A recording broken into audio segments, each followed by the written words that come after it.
Hey everyone, good afternoon, good morning. Thank you for joining us. My name is Barton Seaver. I'm a chef, author, father, husband, proud resident of the jagged, delicious, ragged coast of Maine, where I'm joining you from today, as I do most Thursdays. So, hey, I'm really pleased that you've chosen to join us as well. Today, we're going to talk about a fun topic, brightening up your winter nights with fresh herbs. But before we dive into the content today, let's talk a little bit about the event itself. You'll see over on the right-hand column, there is the list of questions there. Add in your own question or use the little heart icon there. Click it. If there's a question that's particularly relevant to you that you'd like to make sure that you see answered, click that, and that'll help push it up towards the top of the list. At the bottom of the screen where you're viewing my face right now, you'll see a little icon for the event document, and that we have a number of recipes that we're sharing with you today. Some of those, all of those coming out of one of my books, but that is a downloadable printable PDF that you can have, a little souvenir of your time here with me today. And for those of you who have joined in the past, know that, well, I like to, well, let me back up a second. Gratitude. Gratitude is an important thing in our world, especially now, but gratitude is only powerful when we express it. And so I like to say something that I am grateful for at the outset of these, and I invite you to tell us what you are grateful for, or to share just what's the best thing that happened to you this week. You know, I mean, please, hey, just share some positivity with us, all right? Yeah, hey, these are good things. So two things I'll say that I'm grateful for. First is that all of my chickens, all of my hens, have started laying eggs. We got little chicks in the mail in May. My little 4-year-old boy was taking care of them. He got bored of that, so now I'm taking care of them solely, entirely. But anyway, the girls are now laying. So in other words, they are now paying rent. And yeah. Anyway, so now I'm getting back something from it, and I am grateful for that. The other thing that I'm grateful for is you. You know what? This past year has been, well, as you know, pretty dark, pretty bleak. And, well, I've really relished and appreciated Thursdays with you. And I got an email today. Well, she sent it a long time ago. My friend Judy in Chicago sent me a very nice email saying to the same effect, basically, that she so appreciates these Thursdays and being here, and that it helped her through a dark year. And, well, Judy, at the end of that email, you said that please consider me a fan. Well, I would like to say please consider me a friend, because we've been in this together, and so I just wanted to say to all of you how much I appreciate you. These really are a bright spot in my week. So with that, hey, let's dive into herbs. But first, I'm going to turn down my toaster oven here. Because any of you who've joined me before know that I can't do an episode. I can't do one of these episodes without my toaster oven doing something for me. In there, I've got some butternut squash and shallots that are roasting, and that's going to talk about to sort of illustrate one of the herb sauces that we're going to be talking about today.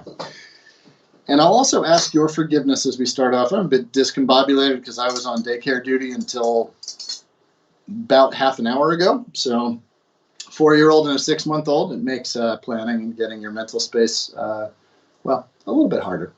So let's talk about the different kinds of herbs, first and foremost, just to sort of set the tone here. And the first major thing that I want to talk about is basically the separation between hard herbs and soft herbs. Now, think about the difference there, resinous versus fresh, bright, light. What am I talking about with hard herbs? Rosemary, thyme, lavender, cinnamon, things that you might not consider an herb but a spice, but sort of act the same way in a dish. Bay leaf, etc. Generally, you tend not to eat those. They tend to add flavor too, whether it's in a marinade, whether it's part of a cooking process, say like a rosemary skewer that you use as part of a kebab instead of a wood stick, right? Hey, it adds a lot of flavor. That's really cool. Thyme, rosemary simmered into long, slow braises into soups. Bay leaves, certainly the same. So those are the hard herbs, and those are different. They add more of a richness, a depth of flavor, a complexity. One could say rosemary, lavender are almost brooding in their flavor, right? So that's a wonderful flavor to add sometimes, but what we're talking about today is really sort of how do we capture that freshness of bright herbs. Now, herbs, we're lucky as consumers that we have access to them year-round now. That wasn't the case when I was a kid. Certainly, you had access to curly parsley, which is not a very good culinary ingredient, in my opinion. I mean, it's perfectly fine, but like it's not something I use very often. And now you go to any grocery store, even little bodegas, which I shopped at when I lived in the city, that you're going to find herb pastes in little containers. You're going to find fresh herbs in these little packs like this that, admittedly can be a little expensive, but deliver a huge value in terms of the impact they have on our food. In the fresh case, what are you going to find? Well, you're going to find scallions, maybe even chives. You're going to find, flat leaf parsley. You're going to find curly parsley. You're going to find cilantro now. Thank God, that's now universal availability. You're going to find one of my very favorite herbs, tarragon, which I think is the most elegant and beautiful of all of the herbs. You can find things like watercress, still living. That's pretty cool, right? Fresh. And one of my other very favorite herbs that I use, exponentially more than most people is mint, fresh mint. Huge amount of versatility in that. Some of the other fresh herbs that you're going to think about, maybe some chives, I've already mentioned that, chives, sage, which I treat more of as a hard herb in terms of just where its flavor profiles work and sort of what are the best ways to pair that. You're also going to maybe find chervil is another one that I very much like. I grow a huge amount of chervil on our farm here, and I use it as a salad green. It's got this very light, feathery texture to it. It adds a huge amount of volume to whatever it's part of when it's raw, but also this very light anisey sort of soft, sweet, savory licorice flavor to things, which I just adore. Anyway, so let's dive into maybe some of these herbs in particular. So flat leaf parsley, as with all herbs, if you hold it upright, you want them to stay upright. You don't want it to flop over. If it flops over, that means it's not nearly as fresh. In order to hold fresh herbs after you've bought them, I found just wrapping them in a moist paper towel and putting them in the cooler section of your refrigerator works very well. I've also found that the easiest way to keep herbs fresh is just to use a whole lot of them. Yeah, and keep buying more of them.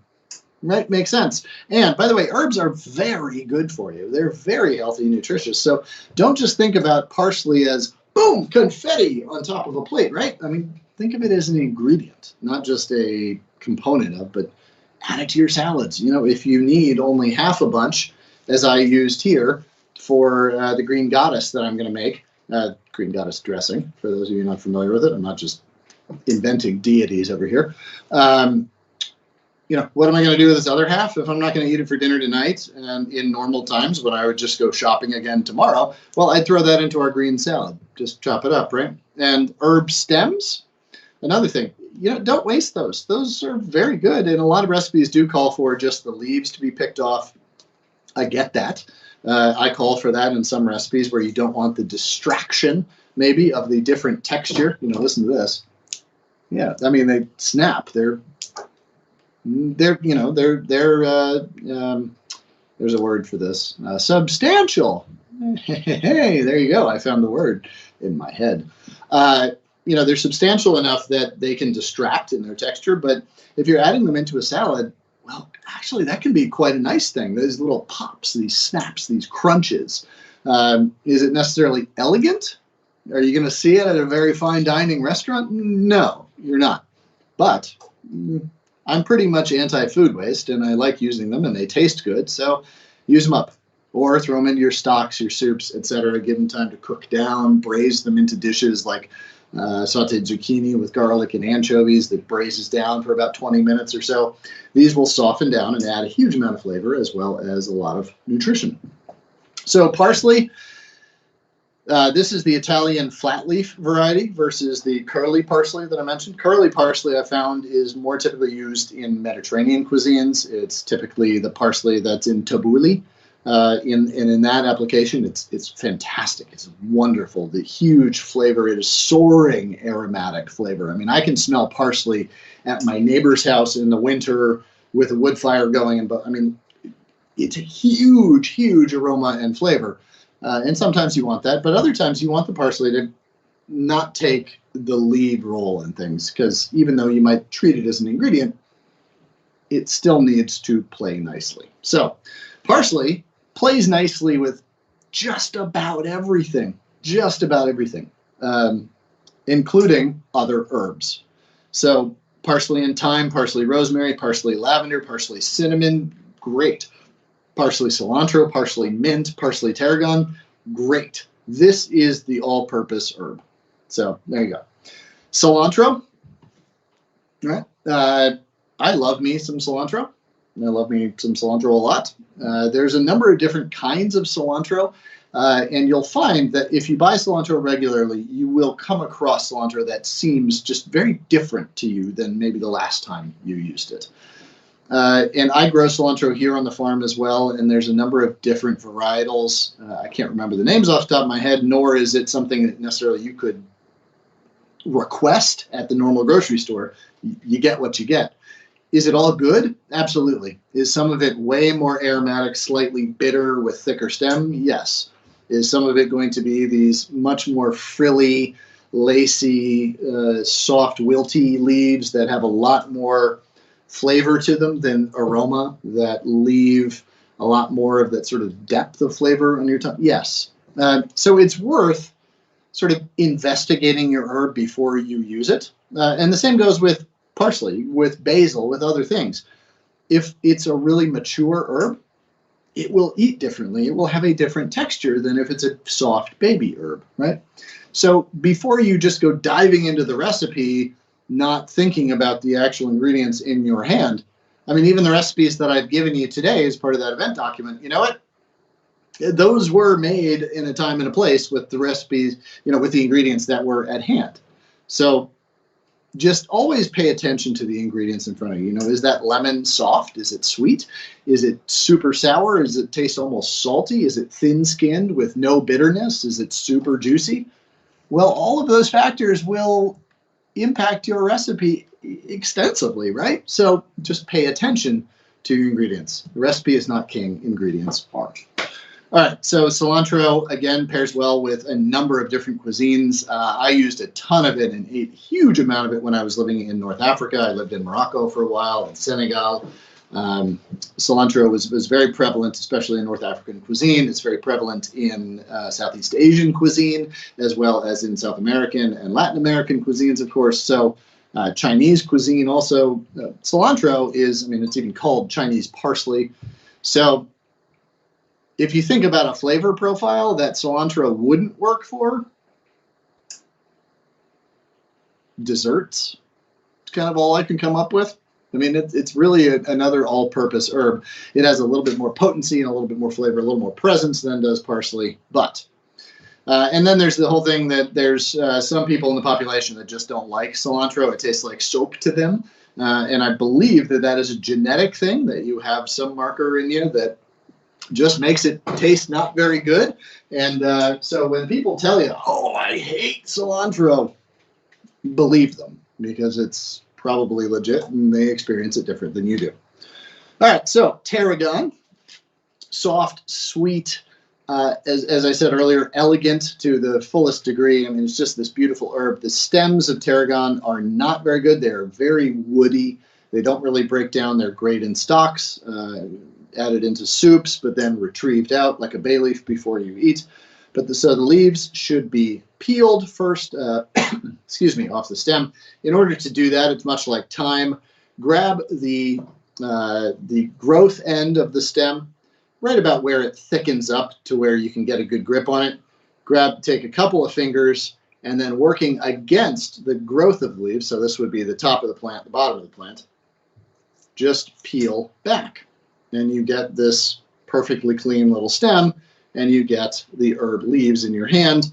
Try not to bruise them. Bruising herbs, well, it loses some of their beguiling qualities to it. It just makes them a little blunt.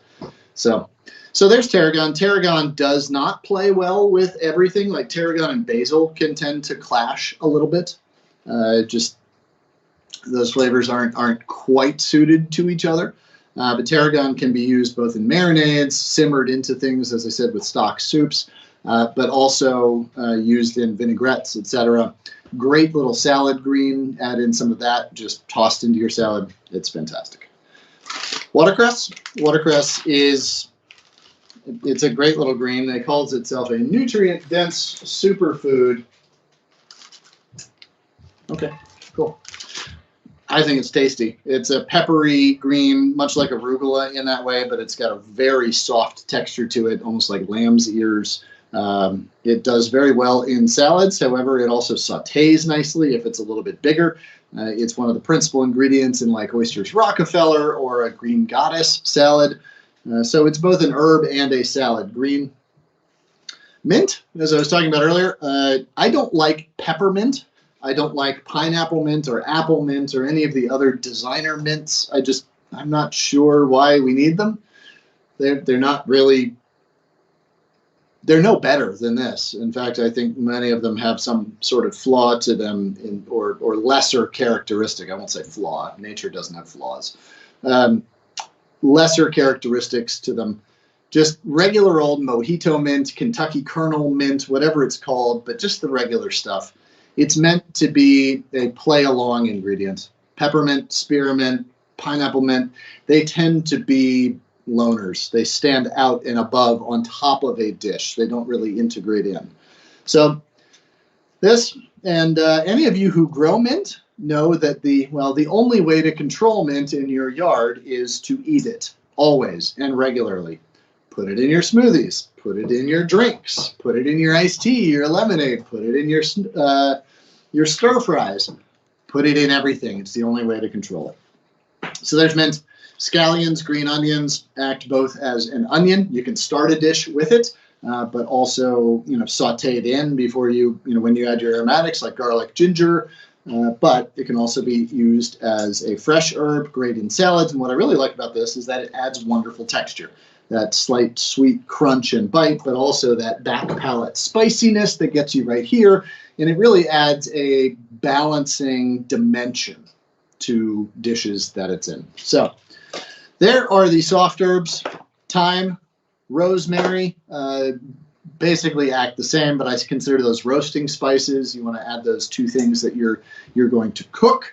You want to, I don't tend to eat those raw.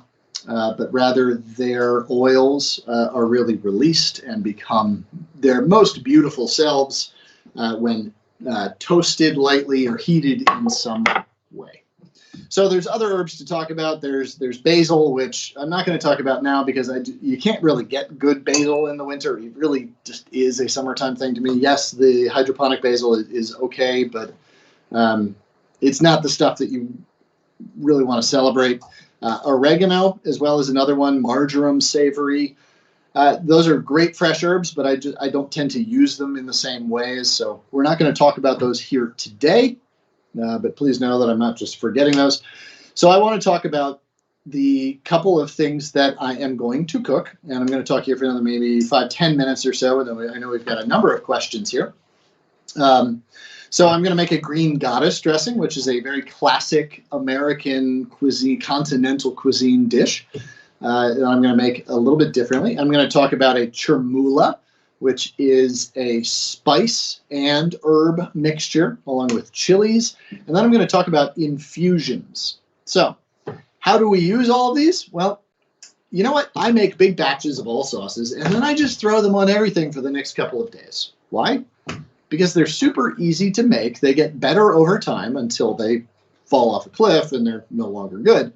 But it's amazing how a big bowl of green goddess dressing, this is an empty bowl of not green goddess dressing, but it will be full soon. It's amazing how much that can just make the entirety of your pantry all of a sudden relevant to dinner tonight. So what I've got in the oven behind me is some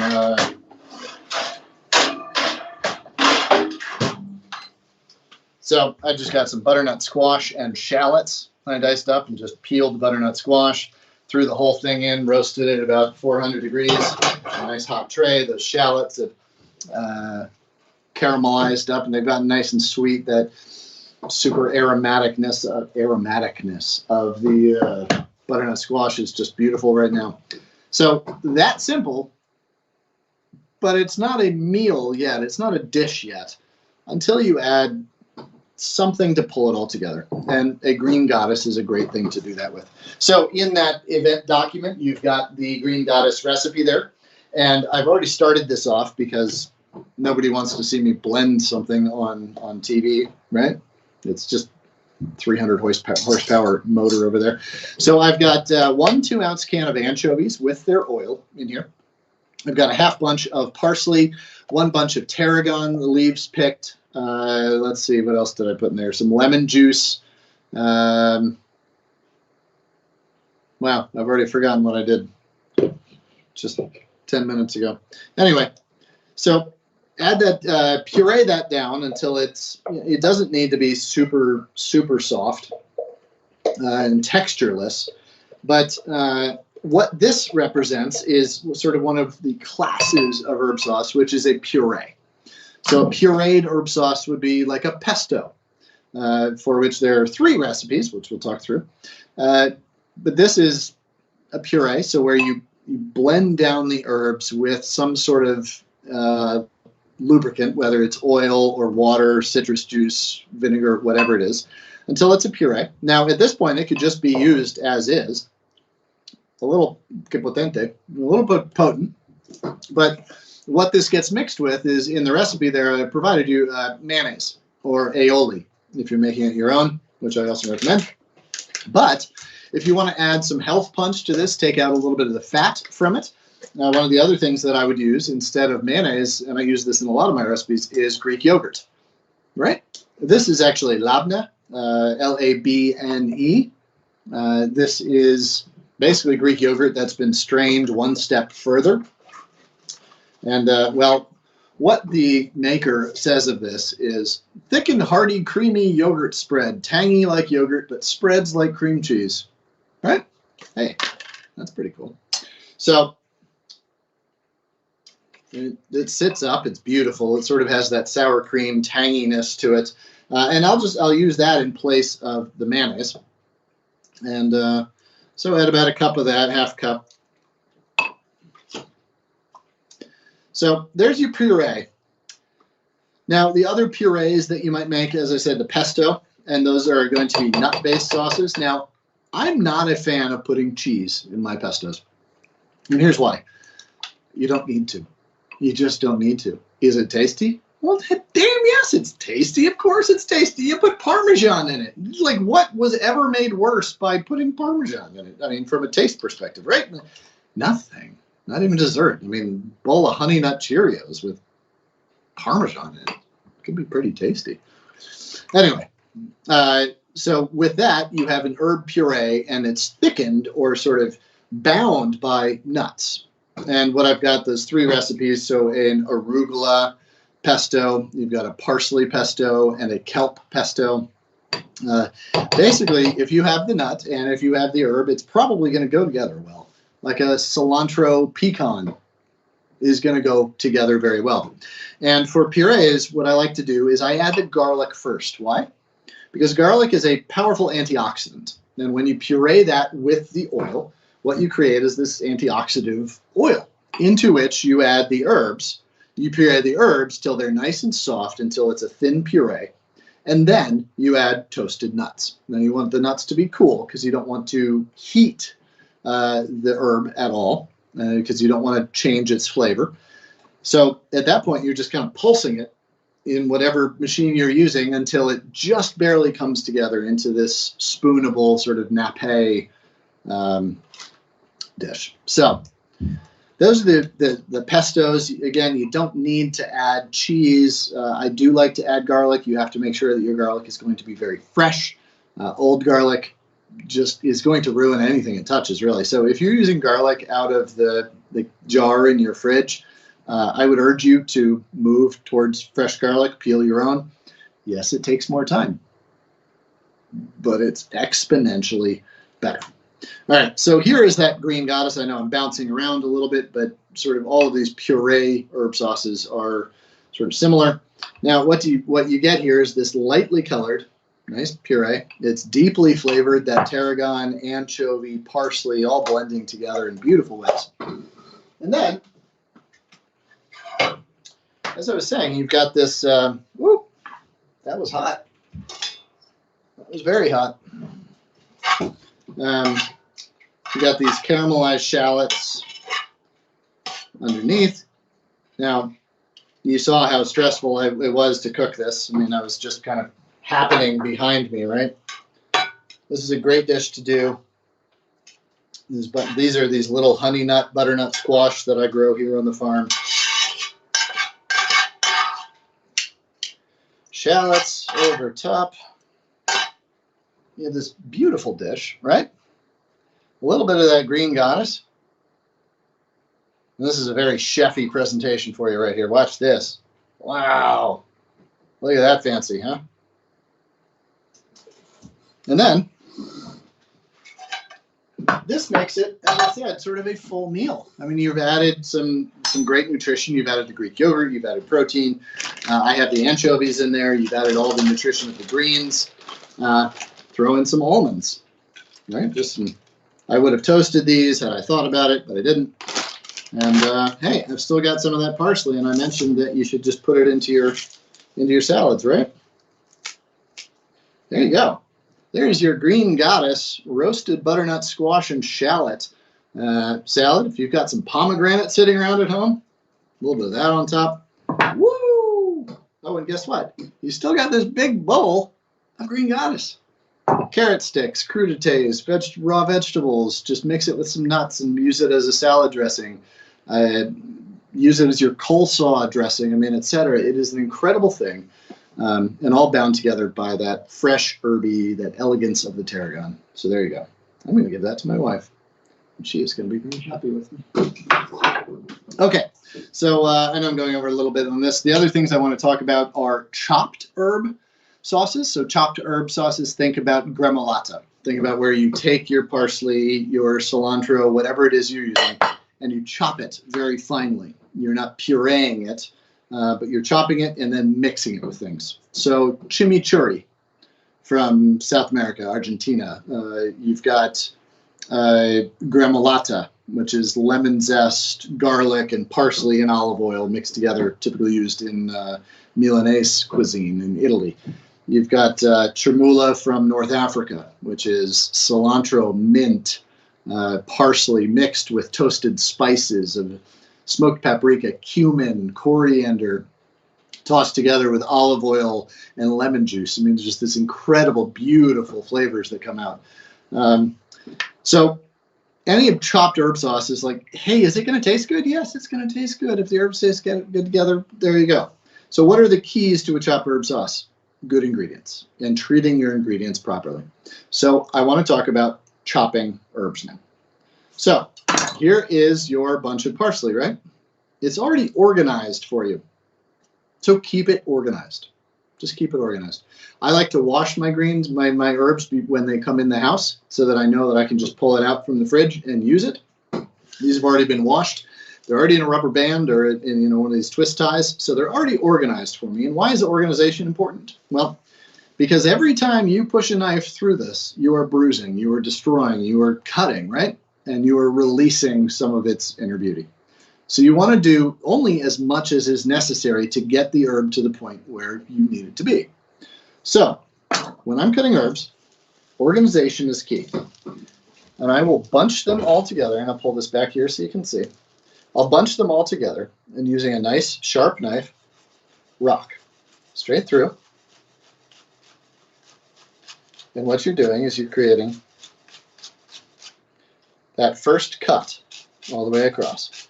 Now, with parsley, it depends on what sauce you're doing. But with parsley, I will go down to about that point where the stems are. At that point, they tend to get a little bit thick.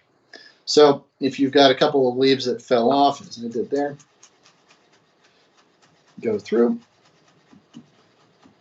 Okay, so if you are trying to chop herbs into tiny, tiny little sort of brunoise pieces, right?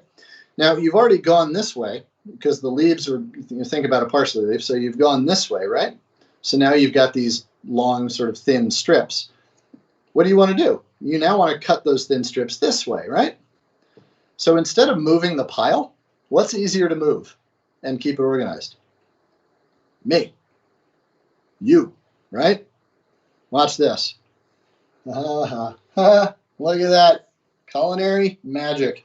So now I have all of these thin strips organized going crosswise, so now I can cut them at a 90-degree angle. Using my hands behind the knife just to organize them, keep them in line. And what you're able to do then is I now have this beautiful, tiny chopped, sort of pretty much uniform size and shape chopped parsley without having to go all around and then like scooping it over myself and going this way and going that way and going this way. Now let me show you something else. Look at my cutting board. See where I cut the parsley right here? Do you see any parsley juice? Do you see any green? No. That's the point. All the parsley's still in the parsley, folks. Hey! Look at that. It's so much easier to move yourself and think about always, and I try and expound upon this in every culinary thing that I do, which is think about what your ultimate goal is and then reverse engineer your process to meet that. If you want great quality parsley that still tastes like parsley, it still has all of its color, that isn't bruised and beat up, that still has all of its texture, that's going to mix well with something and stick around with its texture in a vinegar-based sauce, cool, okay. Don't beat up your parsley. So if you learn one thing from today, think about that chopping mechanism and think about always, am I in the right place before you start doing the cut? All right, so there's that. There's the chermoula. You've got the recipe for that there. There's a number of other wonderful chopped herb sauces, and they run the gambit.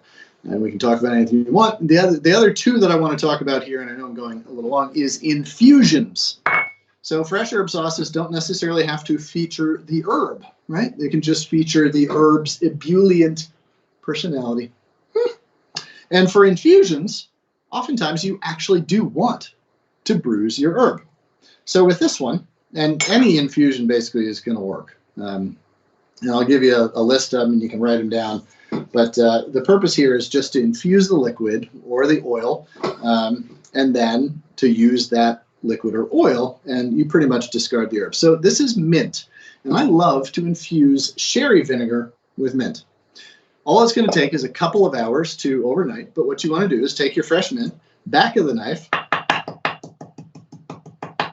bruise it. You're not chopping it. All you're doing is releasing it, and guess what? My neighbor can now smell that mint. And then just add your vinegar. Make sure that mint is submerged, and then I will add a little bit of salt to it as well. The reason for that is it just helps the chemical processes of the extraction and the steeping work. And there you go. Wait a couple hours, and you have really a beautiful sauce. It's not just a infused vinegar. It is now something that has enough character to be used spooned over a roasted salmon or spooned over a roasted butternut squash, and adding a huge amount of flavor, nuance, and what is that beautiful back end flavor that I'm getting? It's the mint. So easy, right? Some other combinations, rosemary and balsamic vinegar. Now this is a very good fine balsamic. This is a 12-year-old that I've got, so it's already, que potente, it's already so much flavor of its own. So typically I would use maybe an 8-year-old balsamic, but same thing again with the rosemary. Back of the knife. You're not chopping it, you're just bruising it. You're just releasing that flavor. And with this as well, I'll add a little bit of garlic, a little bit of spice to it.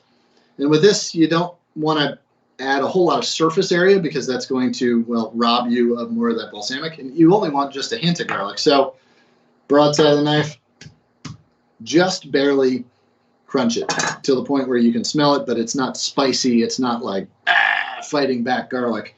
Put that in there, add some balsamic, good to go after maybe even half an hour with that.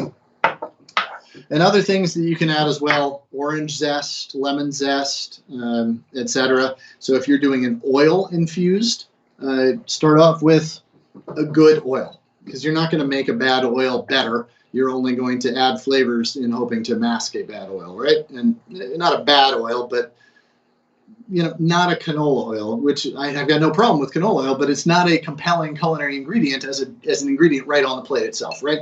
Use a really nice olive oil. This is from my friends at Olemea, Oleamea. They sent me these as a little free sampler, and I appreciate them for doing that. Absolutely delicious, available online. But if you're going to make the oil itself, the sauce, infused with, say, thyme and orange, well, make the oil good. Same thing with the thyme. You don't need to peel the leaves off. Just bruise it, release those essential oils.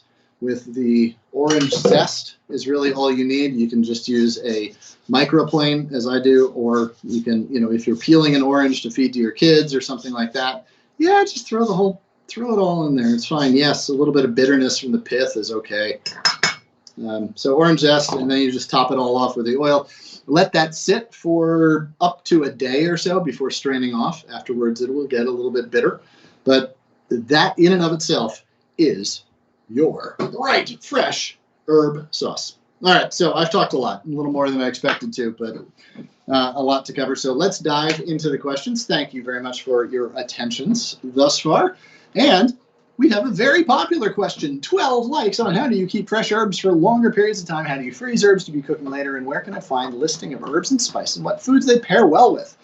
Can this be added to Rouxbe's site? Well, last question first. Can this be added to Rouxbe's site? Certainly, we can come up with something like that. Absolutely, we can do that. I will figure out how we can do that and where it will go. But to my colleague Patrick at Rouxbe, maybe if we could capture Susie's email here, or maybe even send something out to everybody who's registered on this once we get this document done.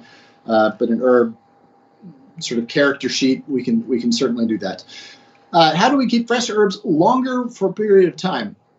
Wrapping them in moist paper towels and then storing them in a cool place is the best way to do it.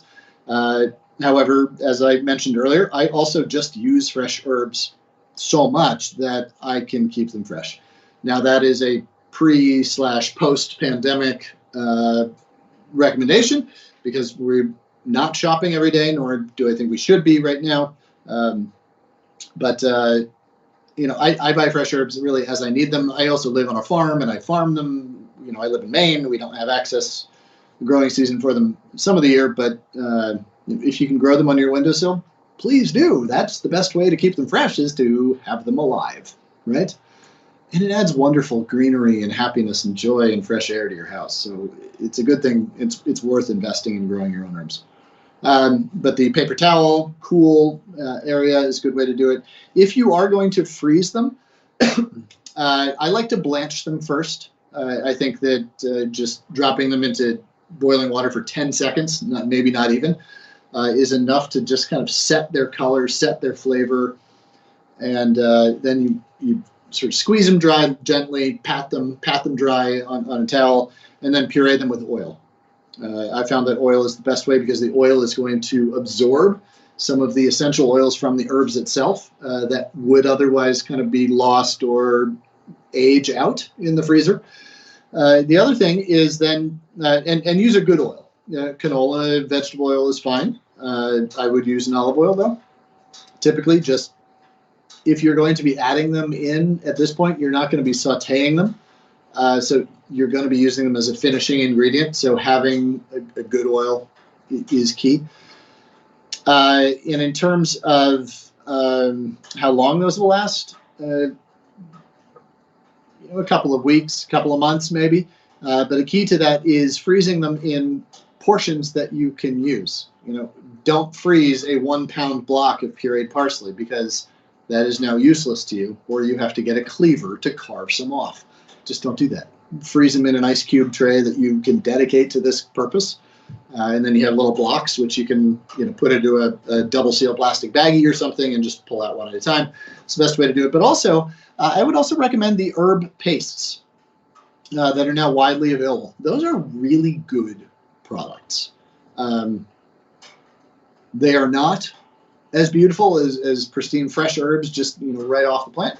But I'd say they're about 95%, 90% of what that is. And those will stay for weeks fresh. And so for something like basil in the off season, that's how I buy basil. If I'm going to use just a tablespoon of it or so, and it stays fresh and a good product. So, hey, Susie, thank you so much. I appreciate it. Appreciate you. All right, Kawana, or how do you keep fresh herbs for long periods at a time? So there you go. Already answered that one. I hope that helps.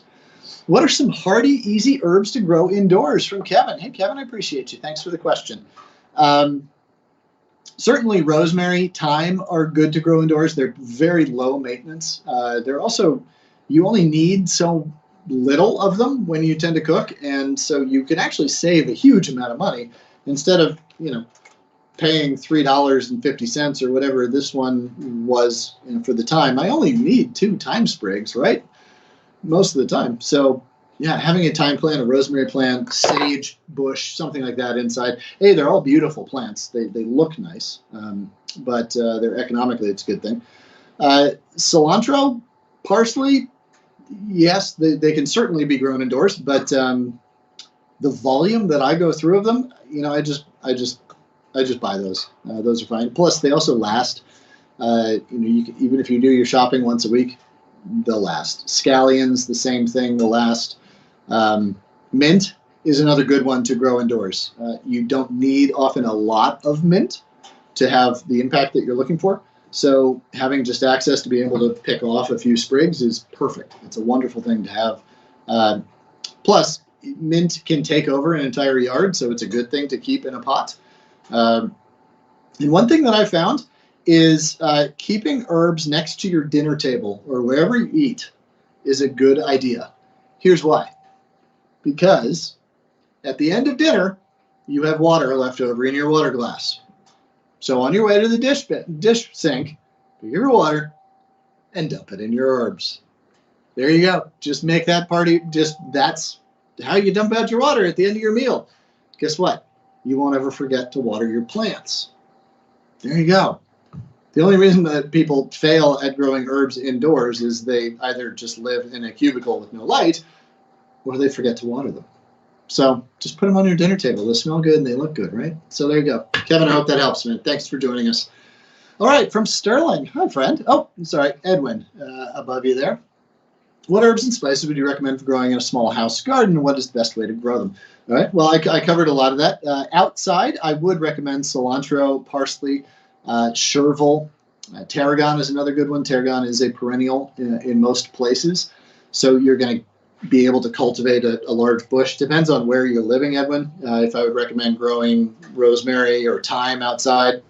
If you're in a cold place like me, you're not willing to do the work to build overwintering houses like I do over my bushes, then just grow those indoors. But parsley, cilantro, super easy to grow. You put the seed in the ground, you just kind of just let it be. There's not a whole lot of work involved.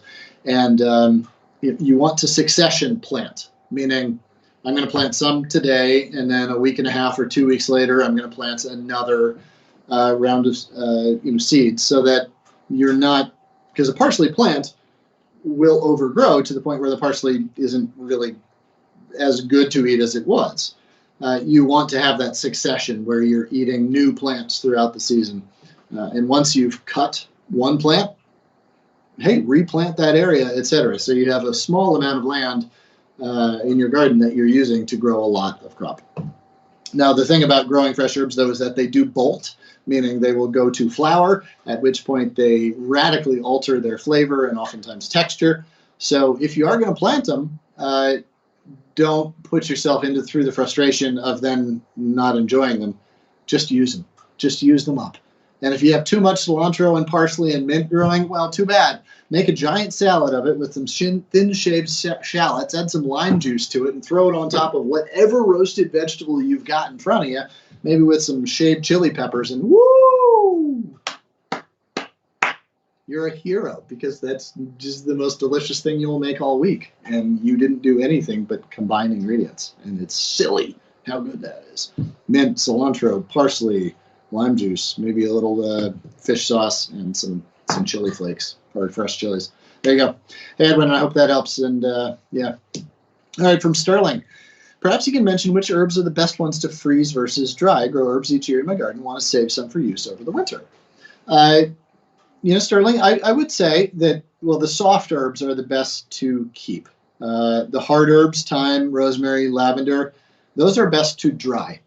And unless you have a food dehydrator or some hot climate where you're able to hang them in an area with a lot of moisture and a lot of air circulation, so they dry effectively, though they won't mold, just buy a vial of the dried herb. And use it that winter, and then buy another one next winter. No one likes rosemary from 1972 in the collectible McCormick tin jar, right? I hope my stepmom heard that. Not my stepmom. I hope my mother-in-law heard that, because, yeah, well, she's got a lot of really old spices. Anyway, on to different things. So buy those dried herbs and rotate them and just use them.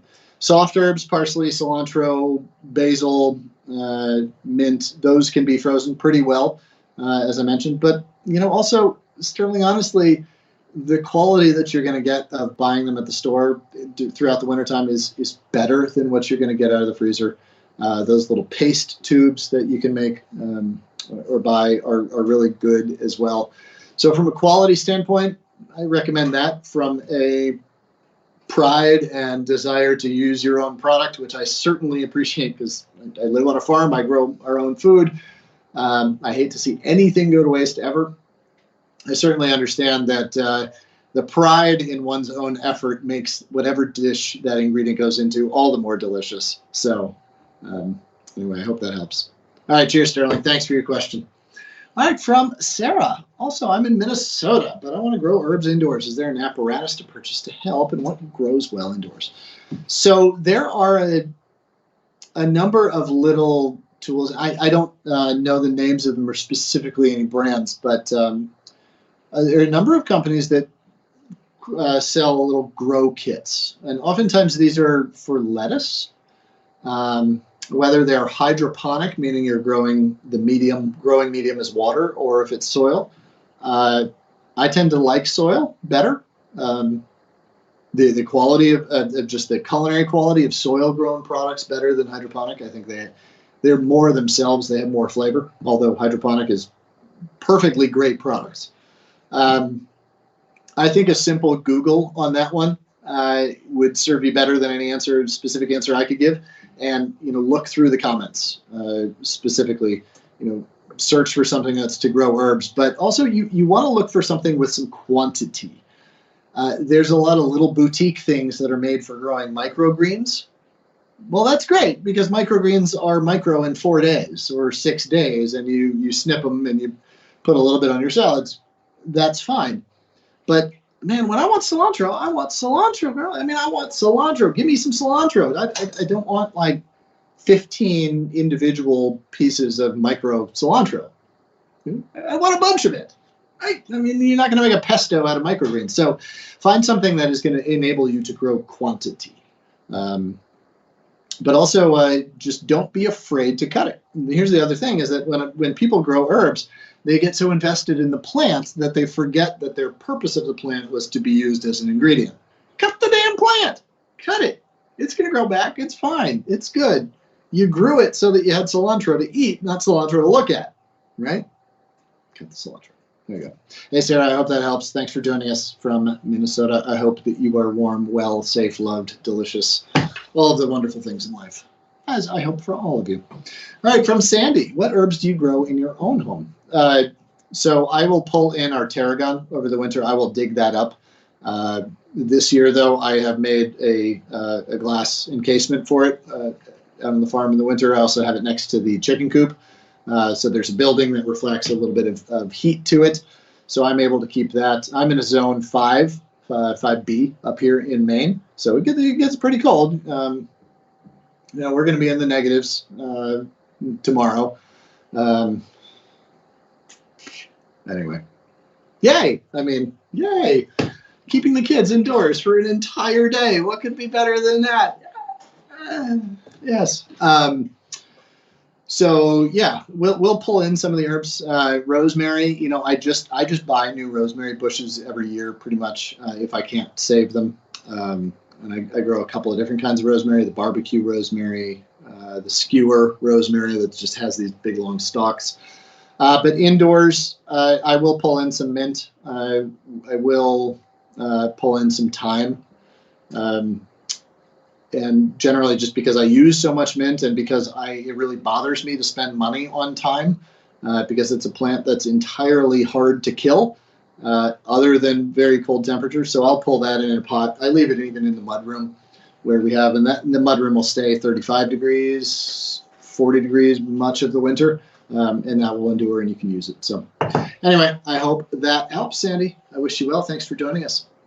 All right, Patricia, can you grow cilantro indoors? Absolutely, you can grow cilantro indoors. Cilantro loves light. It loves heat.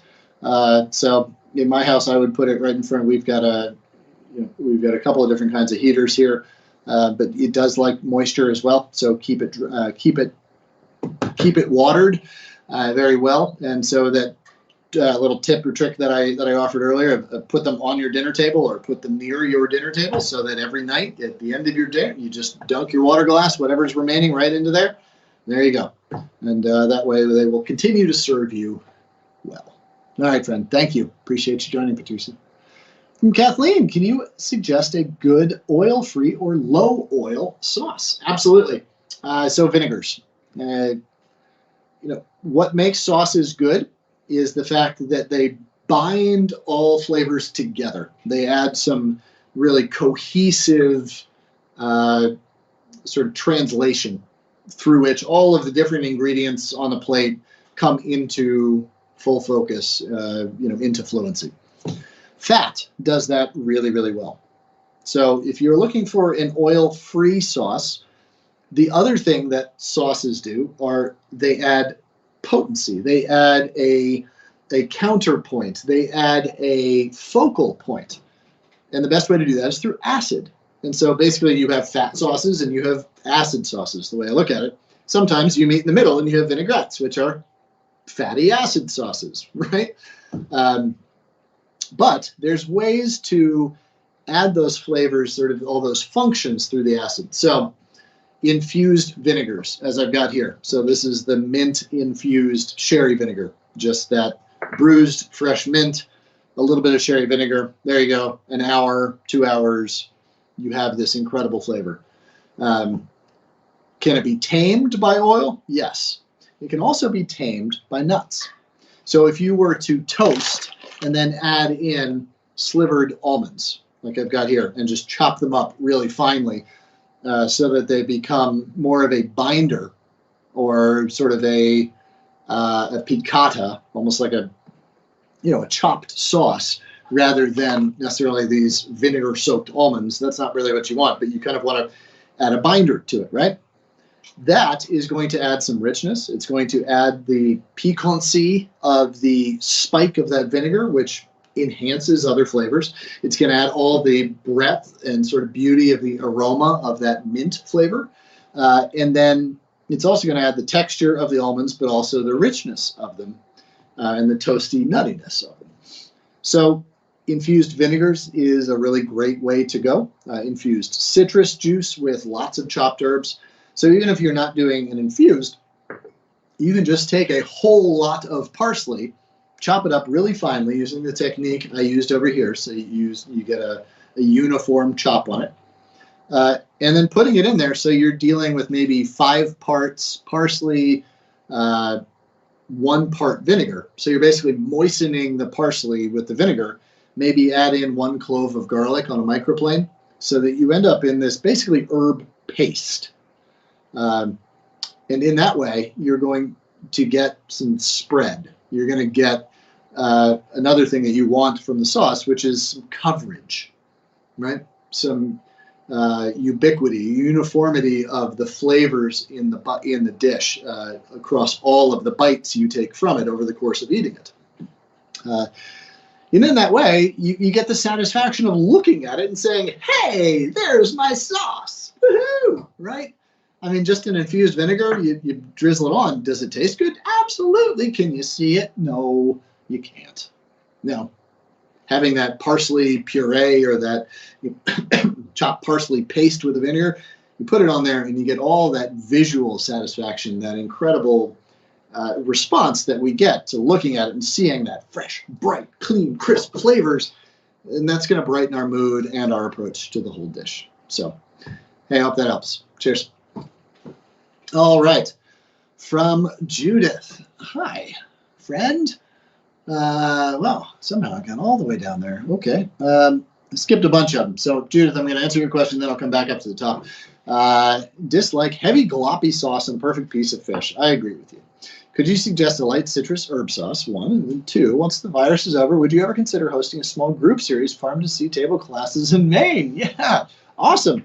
Well, Judith, absolutely, I would. In fact, our school, we were designing towards doing exactly that, hosting sort of tours here in the seafood la wonderland that is Maine. So yeah, post-pandemic, let's connect. And you've got my email. I believe we're talking earlier today. So yeah, I'd be happy to host you up here. That'd be a lot of fun. So a nice citrus. What was your question? Patrick, you moved it on me. There you go. Not heavy gloppy, but a light citrus herb sauce. So, I was looking through one of my books, Two If by Sea, today in preparation for this, and I saw one that I really, really like, which is orange segments. So segmented orange mixed with very thinly shaved shallot, as well as with very thinly shaved chili. And a little bit of sherry vinegar and some chopped cilantro. So in the sauce there, so with the segmented citrus, you peel it down. If you don't know how to segment citrus, we'll go through that. So you just take off the peel there, and then holding it up, I start on the right-hand side of one segment. Then you go down, flip the knife, and push it out. So again, right on the other side of that pith, push down, push out. Single, smooth motions of the knife. You don't want to saw it. And what you end up doing is you end up peeling that citrus directly off of the separations there. And you see how much of that segment I got. I got all of it pretty much, right? So what you're left with is these beautiful little chunks of citrus, supremes, they're sometimes called in French cuisine. But you've now got these wonderful little bitelets. Bitelets. What a dumb word, bitelets. I'm going to use it. You've got all these bitelets that I will then chop up into smaller pieces. And so you end up with these tiny little nice mini bite-sized pieces so that it will work as a sauce, as a component to a bite of food. You don't want just a giant citrus supreme that is its own bite and then you eat something else, right? So you just do that. Let's see. Shallot here. I'm just going to make this because it sounded really good to me and I was actually thinking about making it for dinner tonight. So we'll do this. Here's your citrus sauce. Shallot, and when I say thinly shaved, I mean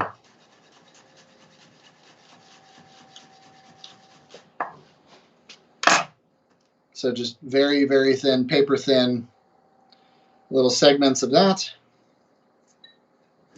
Throw that in there. You've got your cilantro or parsley. Let's see, olive oil. Not much, just enough to kind of moisten it a little bit. Adds a little bit of richness. A few drops of sherry vinegar. And one thing that I wouldn't do necessarily with this sauce is salt it. Because when you salt it, you're going to start breaking down all that citrus. So what do you have here? Look at that, Judith. Isn't that beautiful? I don't know how much of the color you can see, but it's a gorgeous, gorgeous sauce. It eats super well. It's with ingredients you likely have on hand. You can do red onion, you can do shallot, you can do onion, whatever it is. Just make sure everything is cut so thin that it's not going to compete texturally. If you want some chili in there, you can use chili flake.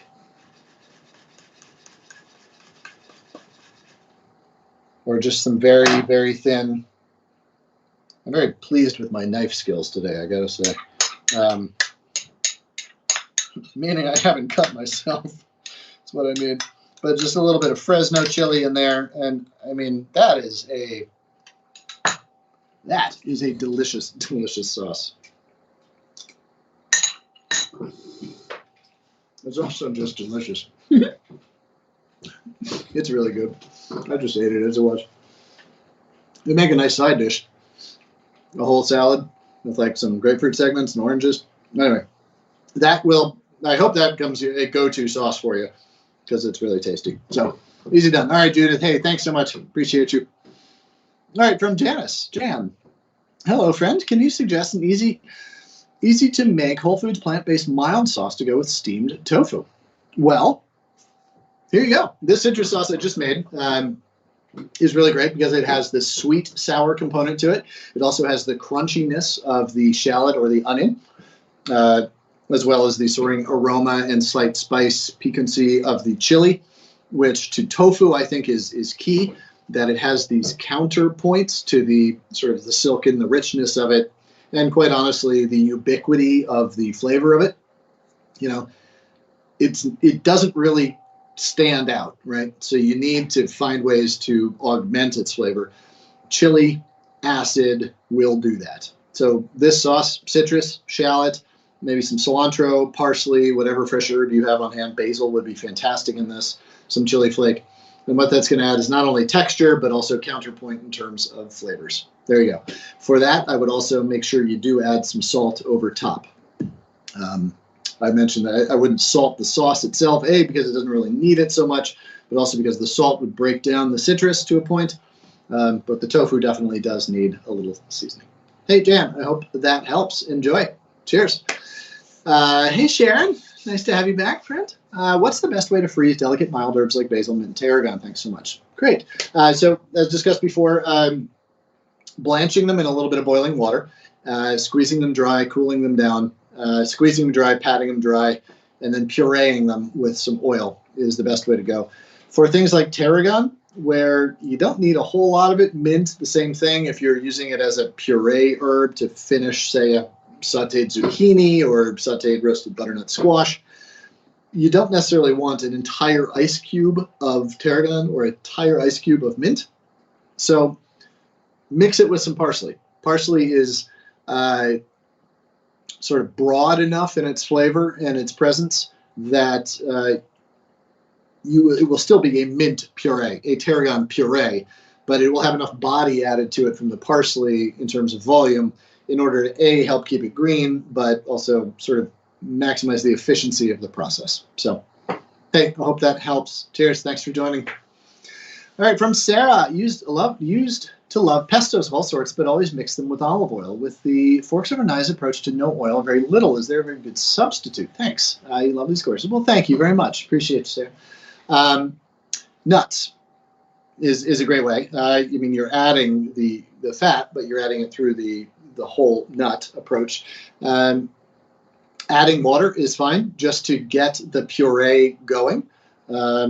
Is really all the oil is there to do is really be a vehicle to enable the puree, is really what it comes down to. It's just to sort of moisten it enough so that the things can combine together. The other thing is that when you're using a mechanical process,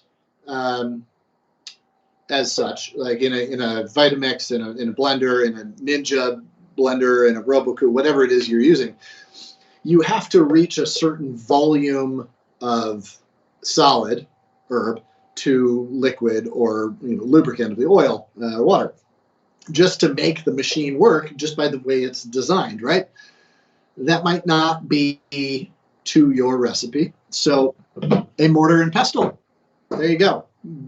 take away the electricity from the mechanical aspect and, do the original machine aspect of it, which is some elbow grease. Put it in there. You can use a lot less oil, if any at all, in order to get the herb puree that you want to get to. And then you add your nuts to it, and you get the richness of it. There you go. All right, Sarah, I hope that helps. Thanks for joining us. Appreciate you. Hey, Hilda P. Nice to have you back with us, friend. Always nice to see you. Do I see preserved lemons in your shelf? Aha! You've been with us enough that you just started tuning out to me and started looking behind me. Yeah, you certainly do see preserved lemons, preserved Meyer lemons at that. What is their best use? Also, after making a wonderful sauce dressing, should I thicken some for dipping? Well, I'm not sure why you need to thicken it. Yeah, I mean, for dipping, I'm assuming you're talking about baguette or, some pita or something like that. So instead of thickening the sauce to dip, why don't you just toast the bread and then leave it in the sauce? Just let it soak for a little bit, like, French toast style or something. Let it kind of be the thickener, but also the vehicle by which to get it to your mouth. Thickening a sauce is necessarily going to involve changing its flavor, either through adding another ingredient or more of an ingredient, or changing its flavor by adding heat in order to reduce or to thicken using another ingredient such as starch. So I would say no, just use the bread, use the pita bread, whatever it is you're using, just let it soak and sort of let it sop it up, and then that. So, and then preserved lemons. Yep, this is last year's batch. So these are preserved Meyer lemons. I make a lot of these, use a lot of these. This is salt preserved. This also has a number of different peppercorns in it, some Chinese long pepper, as well as, well, you joined me before. Can you guess what other spice is in here? Fennel seeds. Yeah, of course. Fennel seeds. Soaked in kosher salt until it creates its own brine. And then I pack them down heavy, add another layer of salt and water to cover. And after about a month, they're ready to use, but I like them after 3 months total, which is when I think their flavor is fully matured. I leave them under salt. It's very important when using preserved lemons or preserved anything, really, that you use clean tongs to get them out. When I first started doing this, I would just use my fingers and blah, blah, blah. And yeah, well, you're introducing bacteria, and it doesn't go well. So use clean tongs when taking them out. Now, I use the entirety of the preserved lemon. I will take off just the peel of it and then dice that up very, very finely. Use that in vinaigrettes. Use that as a finishing ingredient.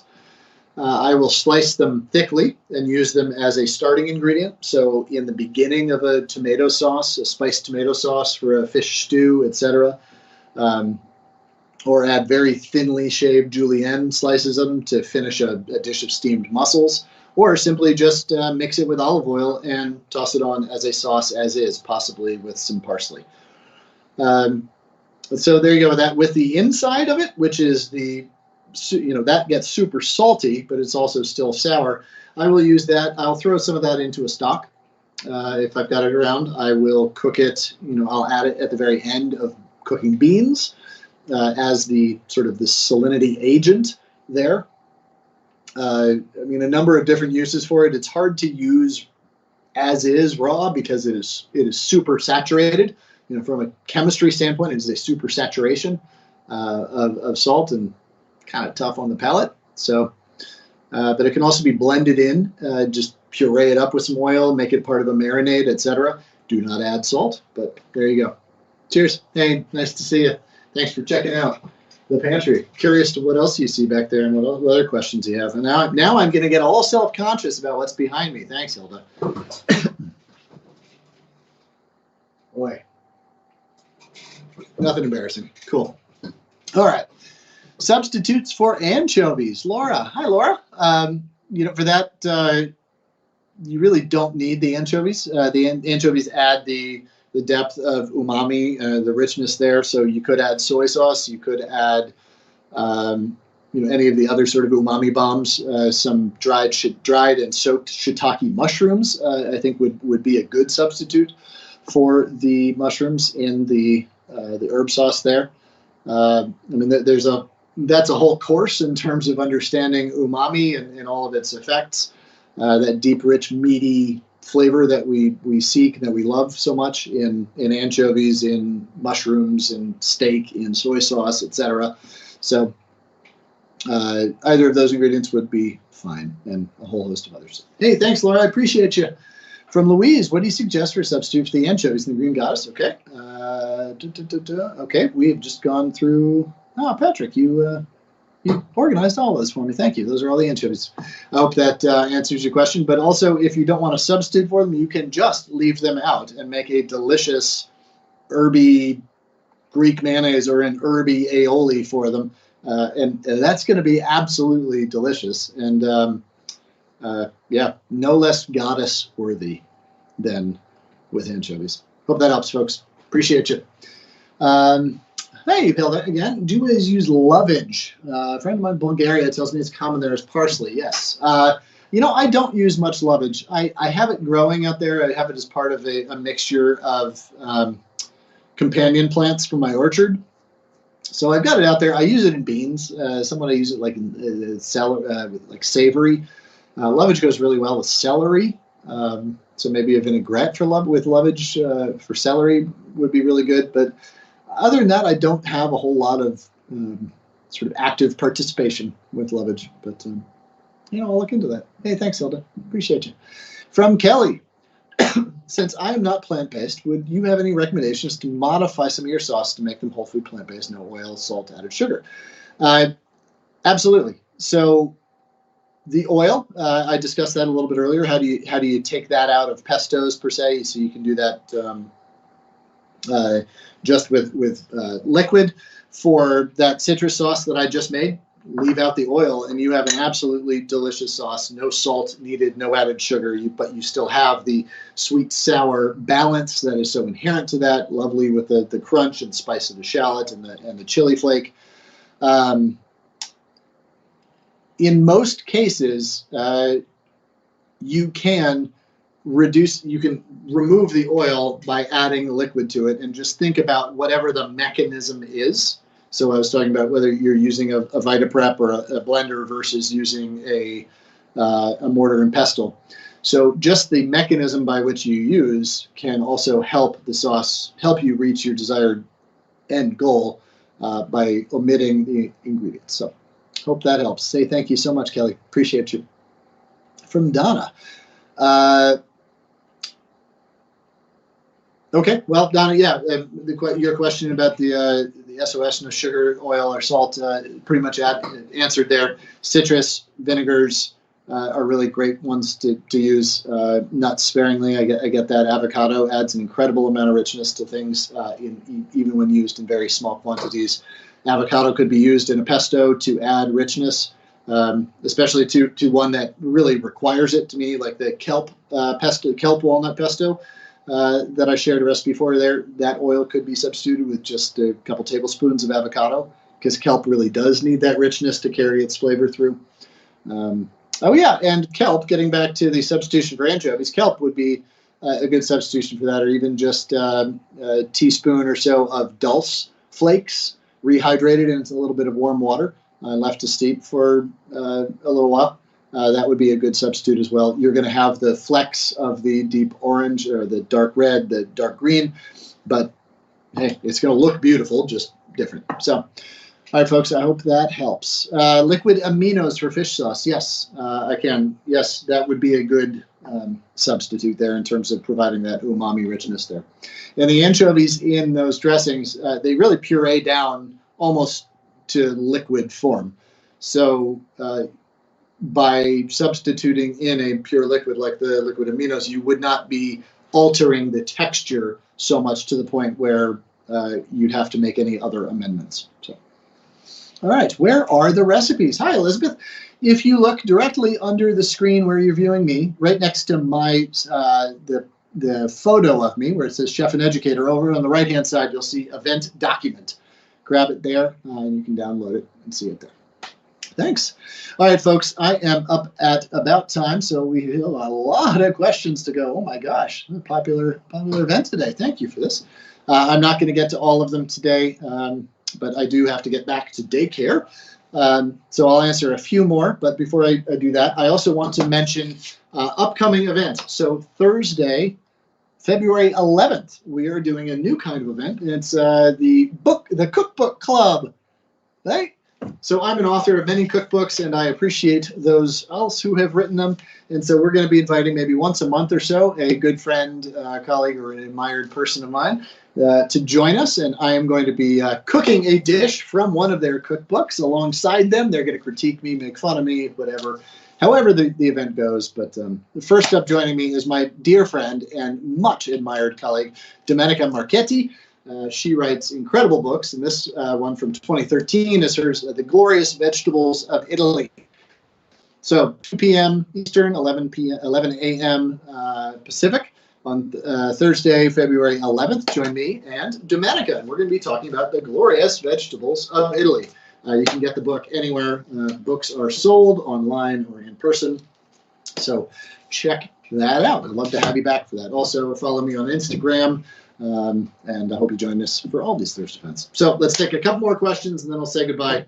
It's another one from Sharon. What's that black grill pan that you roasted the squash halves on? Sharon, yeah, absolutely. So this is a Staub fish pan, it's called. It's 14 inches. I've been asked this a couple of times, and I know a couple of folks who frequent these have bought these before. So it's the Staub, S-T-A-U-B, fish pan, 14-inch. That's going to get you, if you just Google that, that's going to get you this pan. I absolutely adore this pan. It goes seamlessly from the stove. And what I really love about it is that it fits perfectly into the toaster oven, which I use very often, as you know.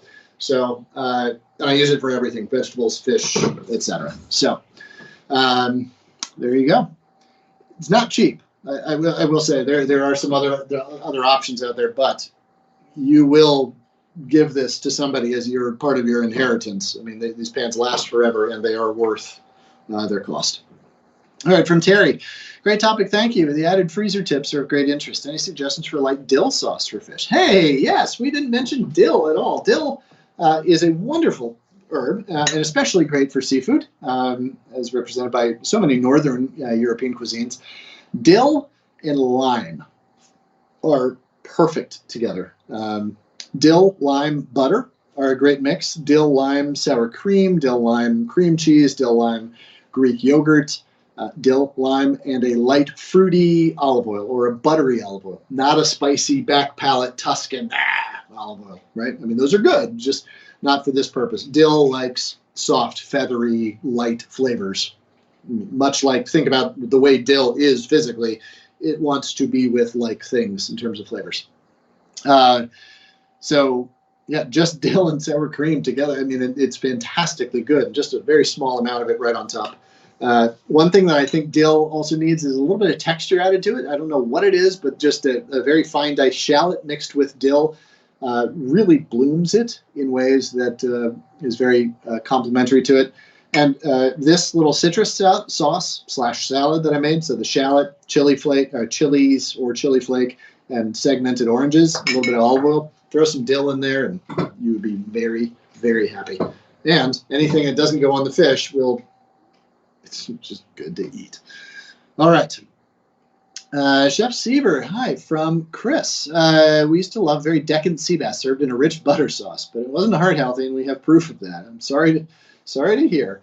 Is there a way to recapture those flavor components without the butter or the cream? Yeah. So sea bass has some great richness to it.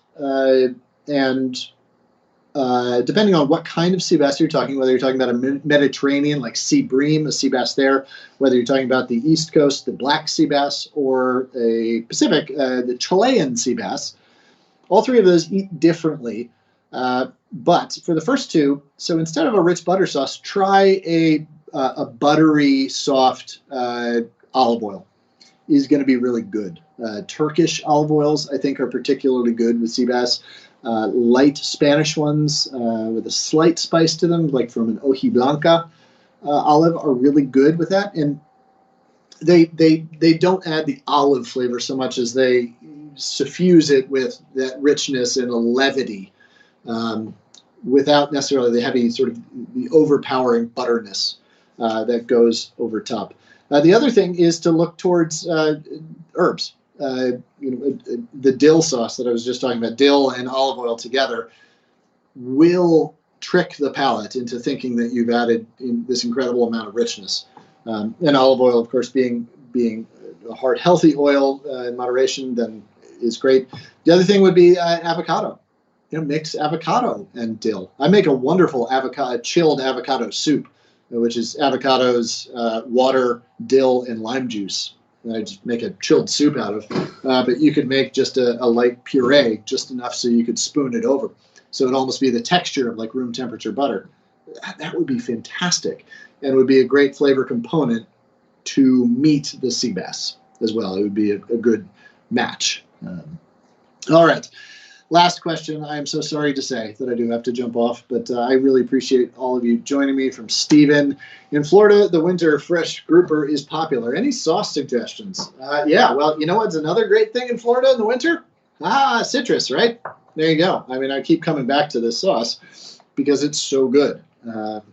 Whether it's lime segments, lemon segments, orange segments, a mixture of all three of them, chili, shallots, and white herbs. There you go. All right. I gotta go. I'm sorry to say there's so many great questions left, but daycare is calling. So anyway, folks, we will try and get to your questions, but please join us again at any of these, or save your questions for one of our other chef's office hours, which come up frequently. Hey, I appreciate you. Thanks for joining, and bon appetit. See you, folks.